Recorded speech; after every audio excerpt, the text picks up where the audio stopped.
Assalamualaikum warahmatullahi wabarakatuh. Salam sejahtera untuk kita semua.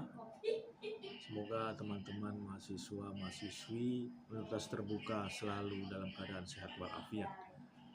Alhamdulillah kita sudah masuk ke sesi kedua, dan pada sesi ini seperti biasa untuk menyelesaikan diskusi, aktif dalam diskusi serta membaca selalu bahan-bahan referensi yang telah disematkan di LMS kita. Dan jangan lupa informasikan juga kepada teman-teman yang lain untuk menyelesaikan diskusi kita pada sesi ini, karena kita akan masuk ke sesi ketiga dengan tugas-tugas yang ada. Terima kasih. Assalamualaikum warahmatullahi wabarakatuh.